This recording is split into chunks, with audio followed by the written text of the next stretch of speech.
What's something your parents believe that you don't? The moment I got that text, something shifted inside me, not a loud rupture, not a crack that echoed like in the movies, but a slow and sickening break, the kind you don't even notice at first, like when a tree starts splitting from the inside out, hollowed by years of termites no one bothered to see. My phone buzzed with a message from my dad, just 9 words long. "We just thought you'd understand. Have a great week." That was it. No emojis, no apology, no explanation. A single, dismissive sentence that told me everything I needed to know. That while they were sipping cocktails in Florida or the Carolinas or wherever they'd gone to rent that lake house I'd heard whispers about, I was sitting in my apartment alone, blinds halfway shut, leftovers in the fridge, and absolutely no clue my entire family had decided to leave me out again. And here's the thing that should have made me angry, or at least surprised, but instead made me feel small and tired. I wasn't. Not shocked. Not even a little. Somewhere in the back of my mind, I'd known something like this was coming, because when you're the dependable one, the one who remembers birthdays, who helps your parents log in when they forget their passwords, who makes sure their phones are paid on time and the joint credit card they rely on for groceries and gas doesn't bounce, you eventually stop being seen as a person and start being a service. And services don't get vacation invites. I stared at that message for a long time. Not because I didn't know what to say, but because I knew exactly what not to say. I'd spent 39 years swallowing words like pills, it's fine, don't worry about it, I understand, and I wasn't about to offer another polite sentence to a man who didn't even think I deserved to be part of the goddamn group photo. When I was a kid, my dad was the quiet one. He didn't yell like mom, and he wasn't dramatic like my younger sister Samantha, but somehow he always made his point. He'd say things like, "Let's not make this a big deal," right after Samantha crashed my car and I was expected to take the bus for 3 months. Or he'd say, "You're the strong one," whenever mom needed someone to vent to after a fight with her sister, or when Samantha cried over another failed relationship that she managed to blow up in exactly the same way as the one before. It was always me who was supposed to be the bigger person, the understanding one, the stable presence in a family that teetered on chaos. But here's the question I want to ask you, and I hope you really sit with it. What happens when the strong one finally decides she's tired of carrying the whole damn family? What do you think happens when the person who never complains, never retaliates, never walks away, finally does? I put my phone down. I didn't respond. Instead, I opened the app for the family's shared phone plan, something I'd been managing for over 10 years. My name was on the account. My card was paying the monthly bill. And for reasons that now felt like some ironic joke from the universe, every single one of them, mom, dad, and even Samantha, was still on my plan. I stared at their names, their data usage, their locations. Funny, I thought, how they never forgot to text me when they needed help unlocking an iPhone update, or when their service dropped and I had to call customer service to reset something. But an invite to a family trip? Not even a courtesy text. My thumb hovered over the suspend line option for a moment, not out of doubt, but out of disbelief that I was really going to do it. And then, one by one, I clicked through the process, each line turning red on my screen like digital blood vessels shutting down. Samantha. Linda. Gary. Gone. No service. No access. No warning. They were probably still at that Airbnb or resort, eating crab cakes and posting pictures of their wine glasses in front of a sunset, completely unaware that by the time dessert rolled around, their phones would stop working. No data. No calls. No text. I could already picture it, mom thinking her phone had glitched, dad silently frowning and restarting his, Samantha panicking like always, assuming it was some kind of emergency. And maybe it was. Just not the kind they'd expected. I didn't feel triumphant. I didn't laugh, or toast to myself, or post some cryptic revenge quote on social media. I just sat there in my worn-out pajama pants, staring at the quiet of my apartment, realizing how different the silence felt when you weren't holding it all together anymore. It wasn't peace, not yet. But it was something close to it. Later that night, I heated up leftovers and poured myself a glass of red wine. As I ate, my phone buzzed. A new email from my mother, The subject line in all caps, "Something's wrong with our phones." I didn't open it. I didn't need to. I just marked it as read and went back to my wine. I knew exactly what was wrong. For the first time in years, I wasn't their tech support. I wasn't their reliable backup. I wasn't their daughter-shaped band-aid for whatever mess they'd made this time. I was just Maggie. Alone, maybe, but finally not invisible. And they were going to feel it. The next morning, the sun had barely cracked through the blinds when my inbox lit up with a string of chaotic, breathless emails that perfectly captured what I'd expected to unfold. Messages coming in from my mother, my sister, and even my father, who rarely typed anything longer than 2 sentences unless it was a passive-aggressive forward from some ancient chain email he still thought was funny. It started with my mother's signature dramatic flair, subject line in caps again, reading urgent. What happened to our phones? Followed by a wall of text that was less inquiry and more accusation, filled with frantic phrases like, "We can't reach anyone. Your dad's phone has no service at all, and your sister is hysterical." As if I hadn't predicted every single beat of this unfolding melodrama before they'd even hit the road. They were somewhere in coastal Georgia, I think, renting a beach house I'd heard about in passing one night when I dropped off groceries at my parents' place and caught a glimpse of Samantha scrolling through what I now realize was the Airbnb listing. Back then, she'd quickly changed tabs and started rambling about how things were still up in the air, and I, foolishly assuming my silence equaled inclusion, didn't press. But now, the irony was just delicious. They were hundreds of miles from home, with no working phones, no idea how to access their rideshare apps or boarding passes or restaurant confirmations. Completely cut off from the digital ecosystem that had been silently held together by me for over a decade. Their panic wasn't just about inconvenience, it was about control.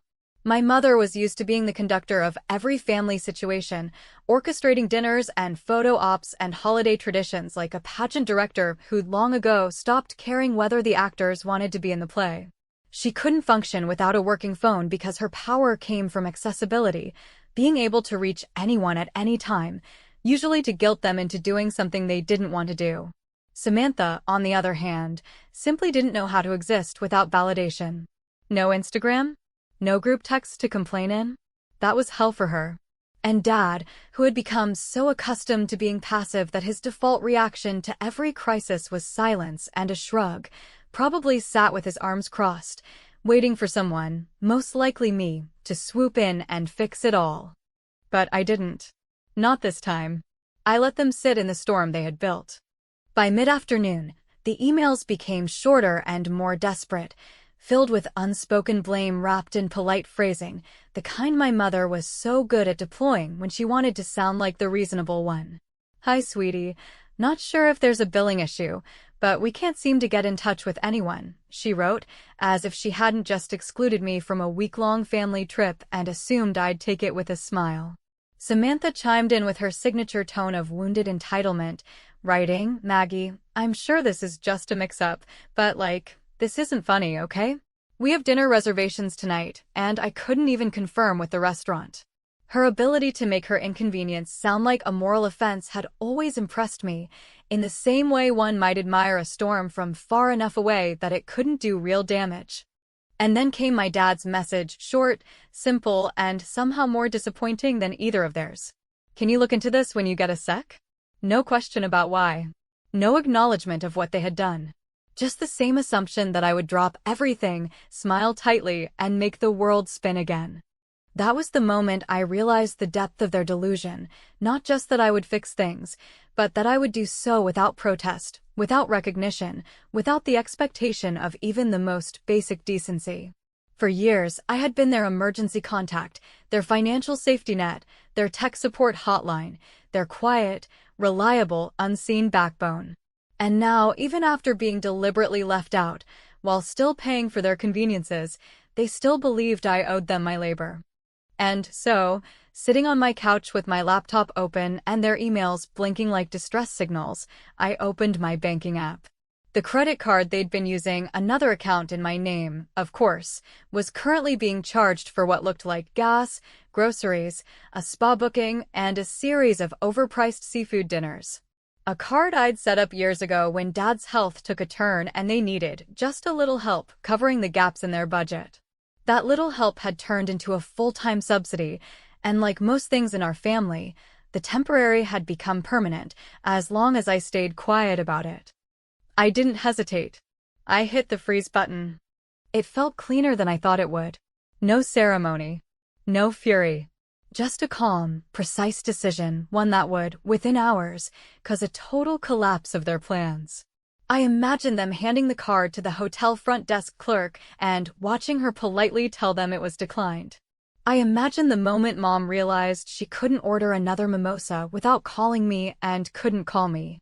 I imagined Samantha's face when she understood that the weekend beach photos she had planned for her social media followers weren't going to happen, not because of a thunderstorm or a booking error, but because the person she treated like furniture had finally walked away.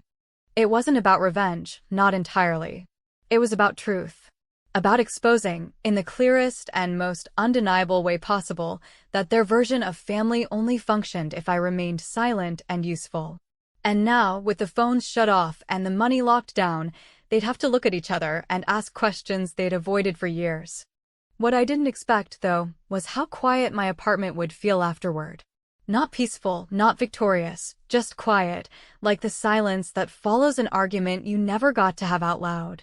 A stillness that held the weight of every time I'd swallowed my feelings, bit my tongue, smiled through the disappointment, and told myself that being the bigger person was worth the cost. Maybe it had been. But not anymore. They wanted to pretend this was some kind of mistake. A billing error. A fluke. They were about to learn that I was not a glitch in their system.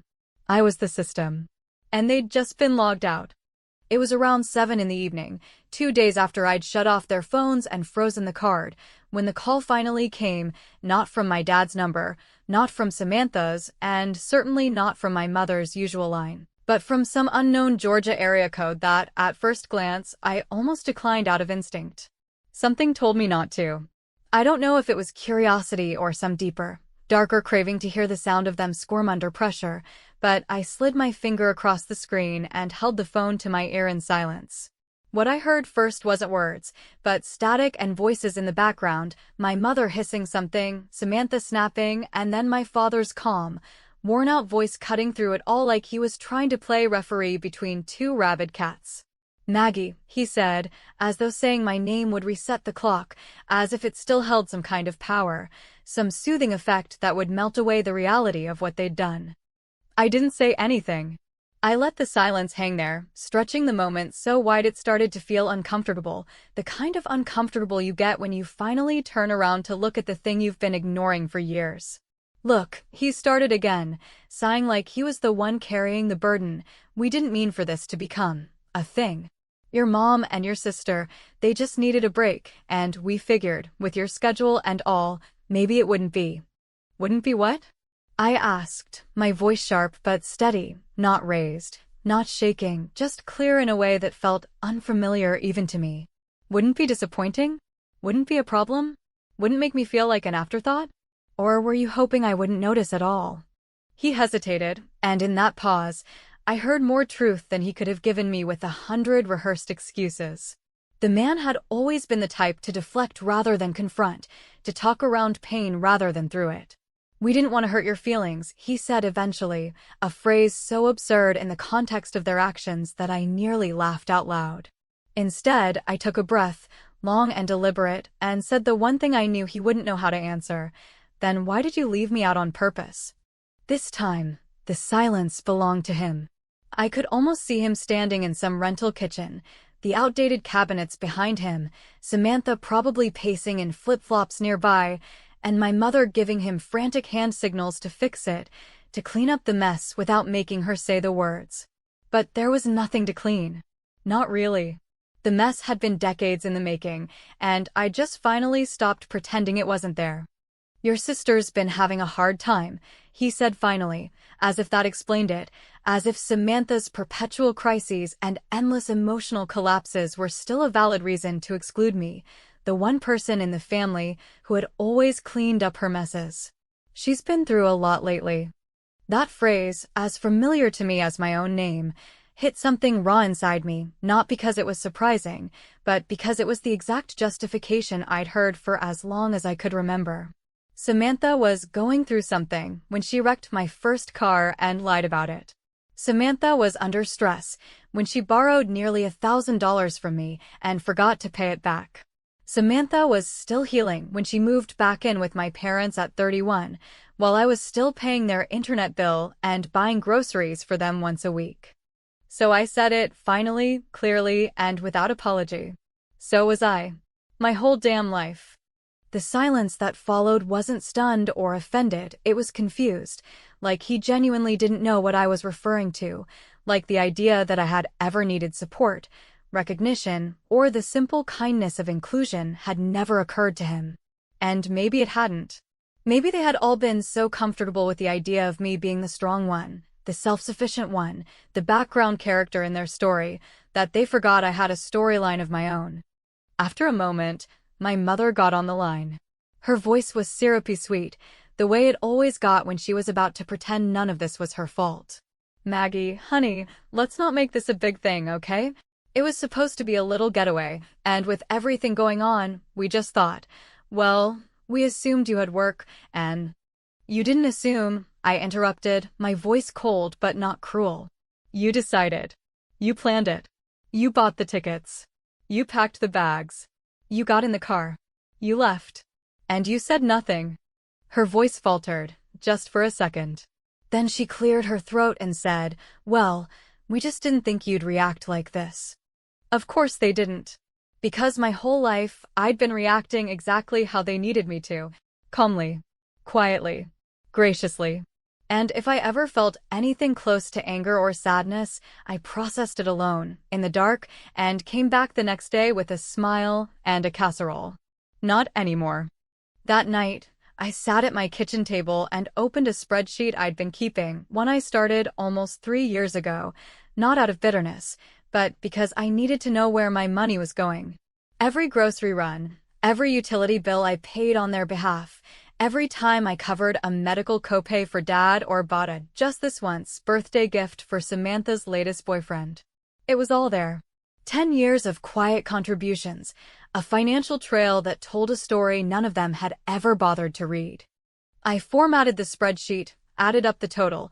It was just over $23,000, not counting interest or inflation, and attached it to an email addressed to my mother, my father, and Samantha. The subject line was simple, since we're being honest. I didn't write a message. I didn't need to.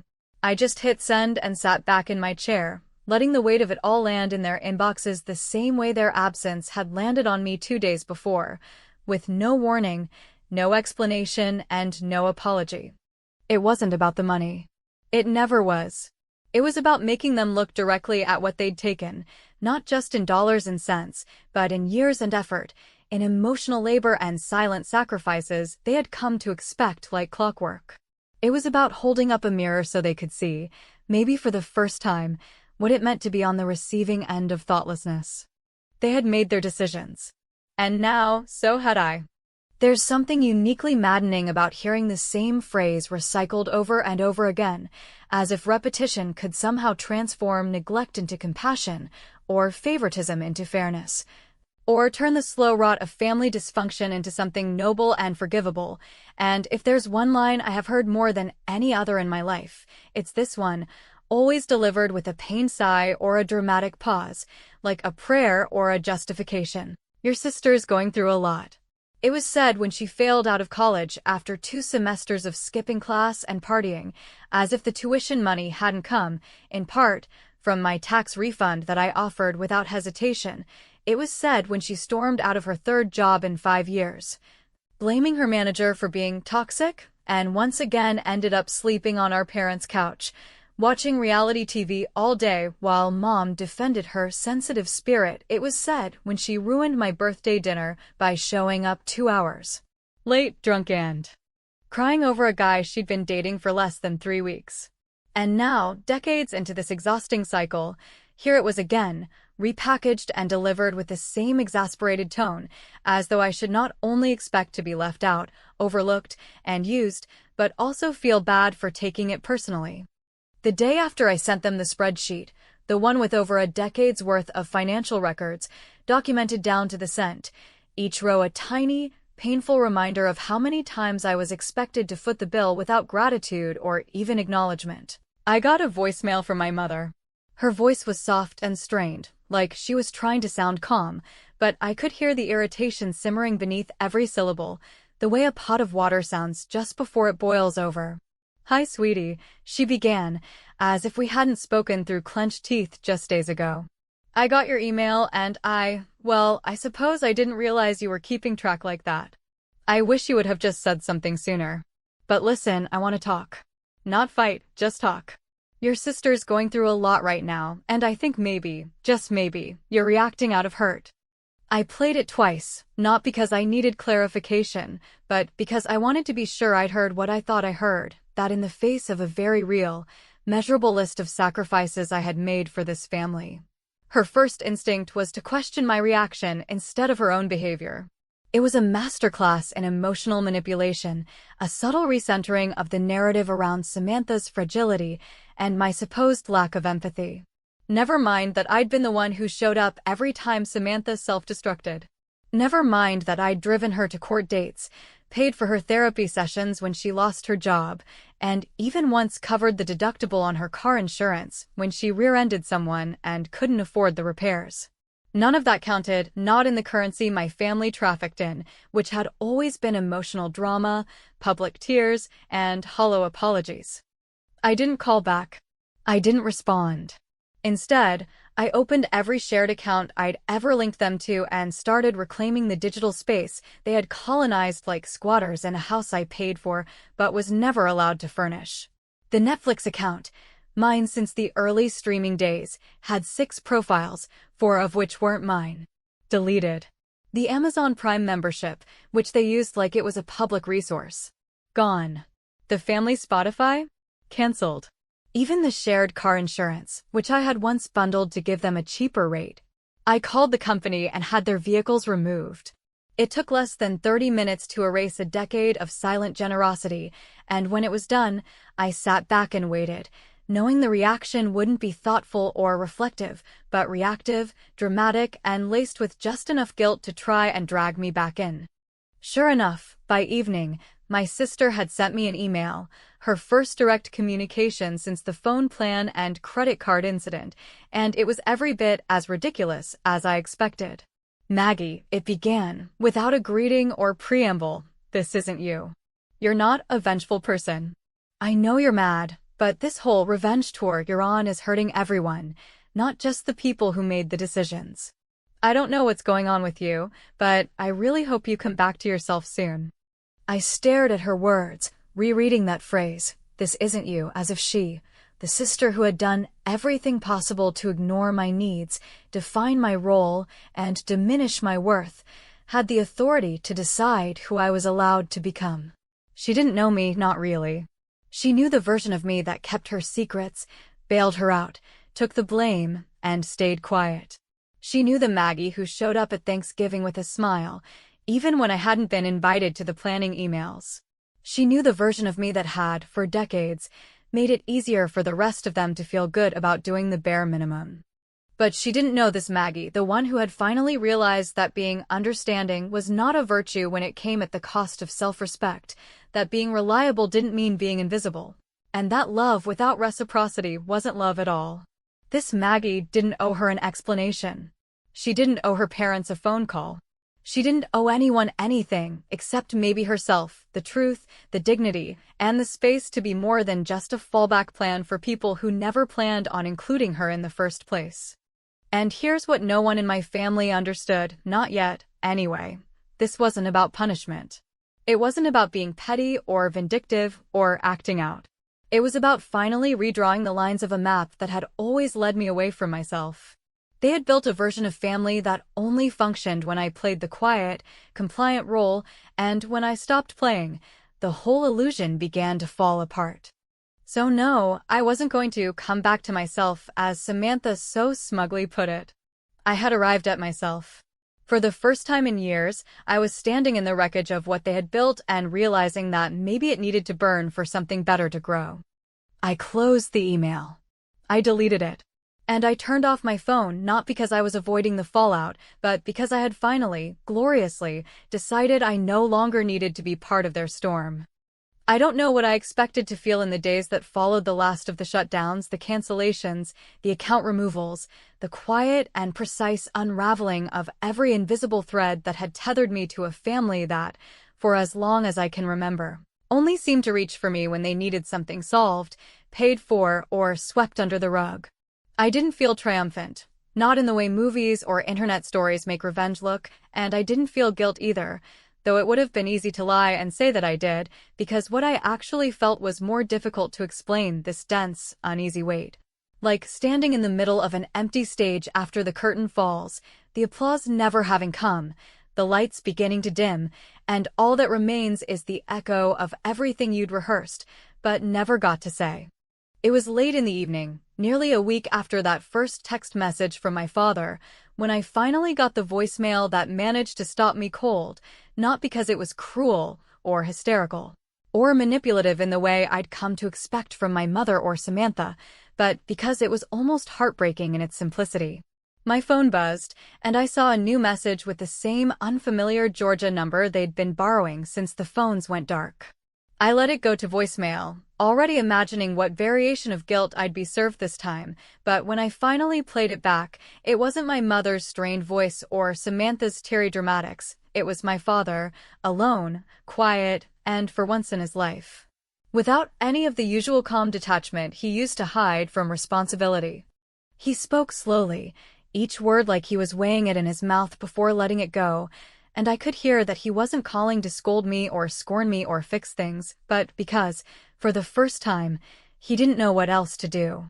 "Maggie," he said, his voice low and almost brittle, "we didn't think you'd actually do it. We just thought you needed space. We thought you'd cool off.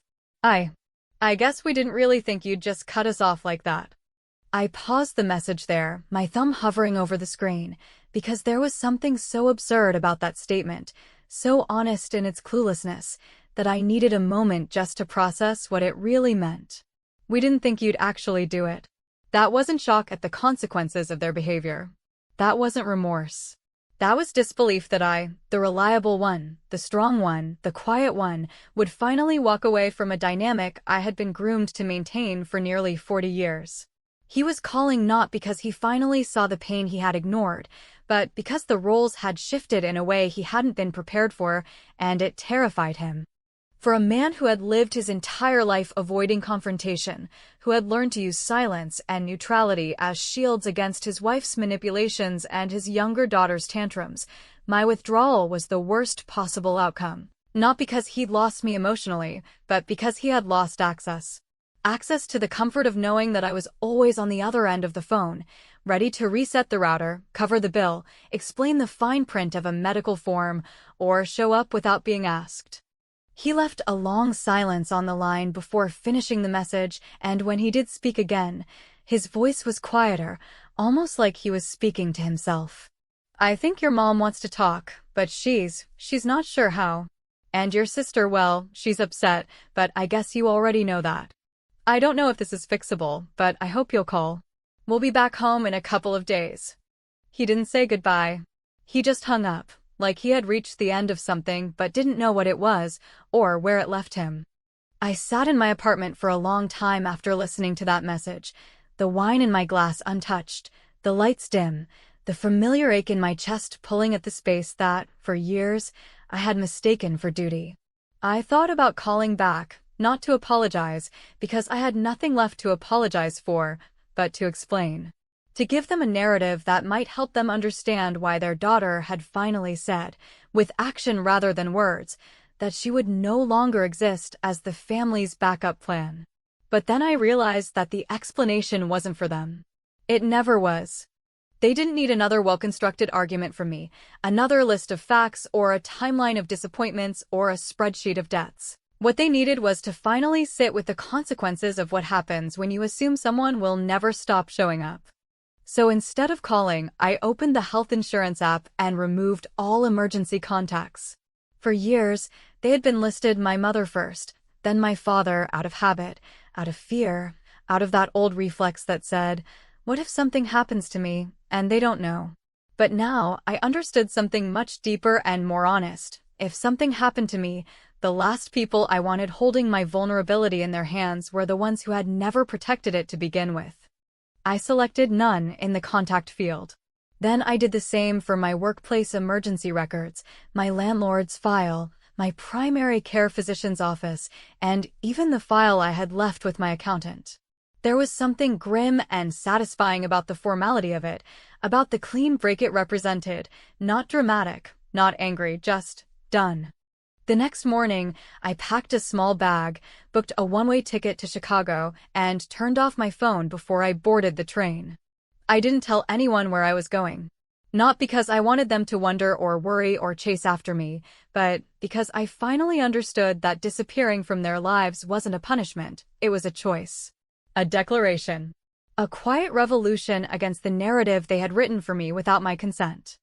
They would return from their vacation, tired and sunburned, finding their lights still on, their fridge still cold, but their world slightly altered, because for the first time in a long time, I was no longer part of it. No longer orbiting around their needs. No longer waiting in the wings. Maybe they'll try to reach out again. Maybe they won't. Maybe they'll find someone else to lean on, someone else to blame, someone else to carry the emotional weight of a family that only survives when one person agrees to drown quietly for the sake of everyone else staying dry. But this time, that person would not be me. And maybe, just maybe, that silence, the one I left behind, would be louder than anything I ever said.